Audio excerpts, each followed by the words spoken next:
there's multiple redundancies in the state of Florida. We have known since we learned a lot through Hurricane Andrew. So the CAT fund exists, FIGA exists. We create a number of redundancies. That's why David Altmaier's boots on the ground right here, where we have to educate and explain. That's exactly what we do. So the state of Florida, thank God we're in the best fiscal health we've ever been in case we have to make some type of a fiscal audible call. But again, we have built to prepare for storms like this. But I can't stress enough, a claim, an insurance policy has a set amount of value.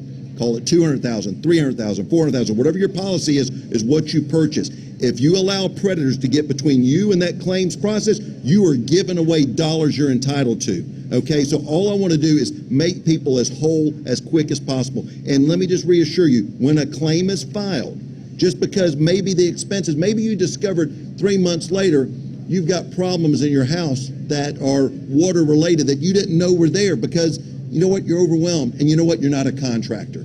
You reopen the claim. It's as simple as that. So there's good solutions there, but again, the governor's leadership to make sure that the state has the fiscal health is the best thing that we've got going for us. Yeah, and our CAT fund, I think, has never been this high. Has it ever been? Yeah, so we have the highest CAT fund, so obviously that's another layer of redundancy. We also, in the special session, we probably would have had companies go out of business this summer.